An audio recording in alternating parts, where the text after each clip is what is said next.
আমাদের পৃথিবীতে অনেক প্রকারের জীবজন্তু বাস করে, যাদের মধ্যে কিছু জীব আমরা চিনি, আবার কিছু জীব চিনিও না। সময়ের সাথে সাথে এই জীবগুলো নিজেদেরকে বাঁচিয়ে রাখার জন্য নিজেদের শরীরে ভিন্ন ভিন্ন পরিবর্তন এনেছে। এই পরিবর্তনের মাধ্যমে কিছু জীব এমনই পারদর্শী হয়ে ওঠে।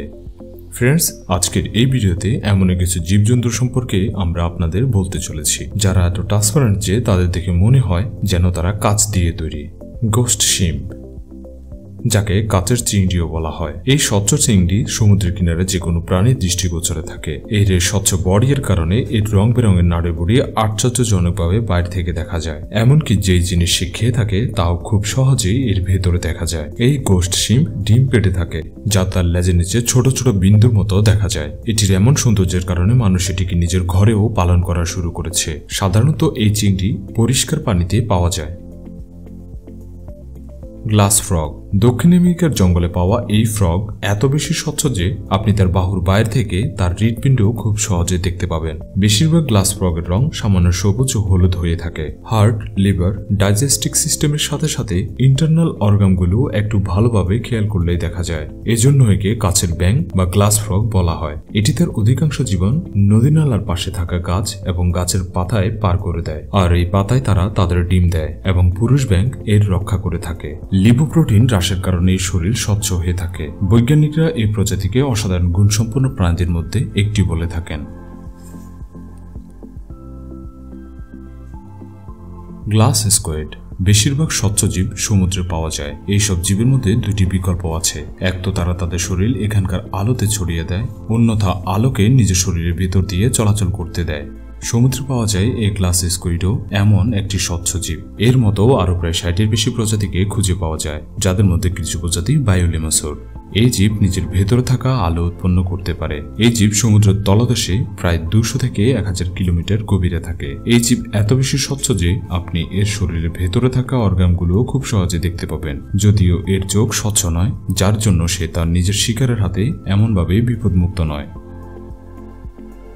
সি সেল্প, জেলিফিশের মতো দেখতে এই সেল্প আসলে জলের অনেক উপরের স্তরে বসবাস করে। এটি পানিতে সাঁতার কাটার জন্য নিজের শরীরে থাকা পানিকে ফোলার জন্য পাম্প করতে থাকে। সাঁতার কাটার কারণে এর শরীরে যে পরিমাণ পানি লেগে থাকে তাতে থাকা কায়ের মাধ্যমে এটি নিজের পেট ভরায়। এই জীব তার পুরো লাইফ সাইকেলে 2 রকমের জীবন পার করে থাকে, যেখানে কিছু সময় পর্যন্ত এটি একা থাকে, আবার একটি নির্দিষ্ট সময়ে এটি বড় সি সেল্প গ্রুপে যোগ দেয়, আবার একটি নির্দিষ্ট সময়ে এটি বড় সি সেল্পের গ্রুপে যোগ দিয়ে একটি কারেনুমা চেন বানায়, যা লম্বায় 15 ফিট পর্যন্ত হয়ে যায়।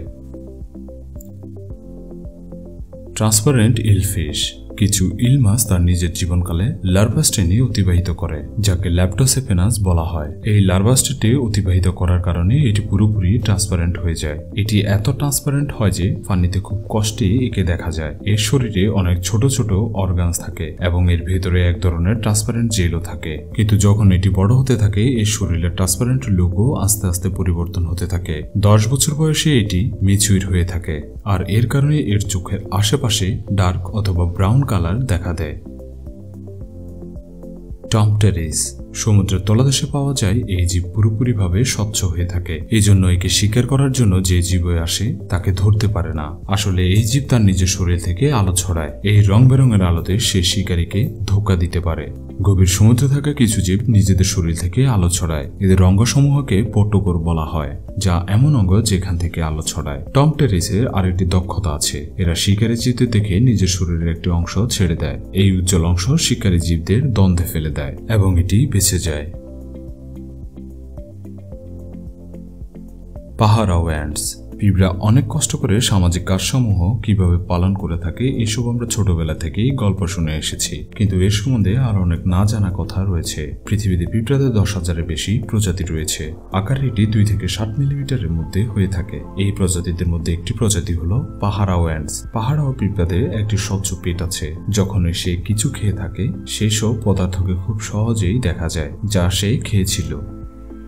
তো বন্ধুরা, স্বচ্ছ জীবদের এই পৃথিবীতে আপনাদের ঘুরতে কেমন লেগেছে আমাদের অবশ্যই কমেন্ট করে জানাবেন।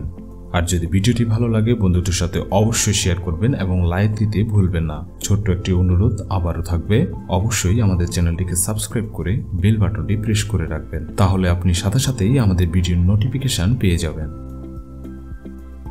সবশেষে স্টে কুল, বি হ্যাপি।